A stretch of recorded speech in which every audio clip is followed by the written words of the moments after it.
So anyone that's ever done any e-racing, I think, will be acutely aware that it's very much its own beast. It's a very unique form of racing.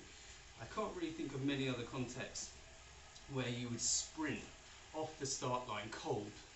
I think the only example I can really think of is some track events to try and catch your opponent unawares.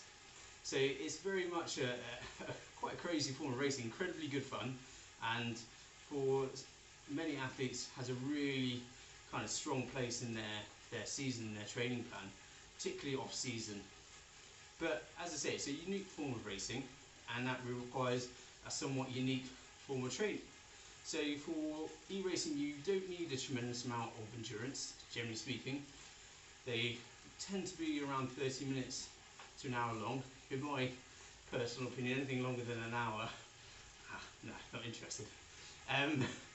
But within that, you've got lots of speeding up and slowing down, much more so, I would say, than a crit or a road race.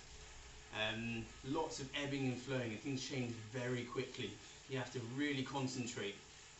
And so the primary focus, the primary factors towards improving your e-racing performance is focusing in on that short duration power, that sub 5 minute effort, full gas, your VO2 max power and your anaerobic power. Okay? And whilst that stuff is really important, I think probably even more important than just being able to produce that power, that high power, is being able to repeat it.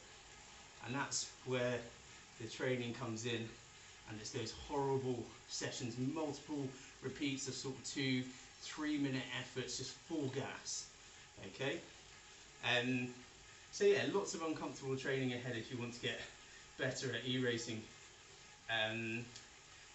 In terms of getting ready for races, it's important to recognise that the shorter the race, the longer the warm-up needs to be. So if you've only got a 30-minute race, the warm-up probably needs to be at least 30 minutes itself. Alright? And then when it comes to where your e-racing fits within kind of your other training or racing, it's important to recognise that those races are very intense and they require a great deal of recovery. And so if you're expecting to do an e-race one day and still maintain a really quite high volume of higher intensity training, so you've got threshold sessions, VO2 sessions, sprint sessions, etc., it's important to recognise that e-racing might push you over the edge. And so you do have to adapt your training and allow for recovery around it. So there you go, there's a little potted summary of how to get better at e-racing. Really, if you want to, try one of our training plans. So on the RGT website, there's a set of 3 12-week training plans that are broken down according to watts per kilo as to the level that they're aimed at. Just head there, 12 weeks, and hopefully good luck to you.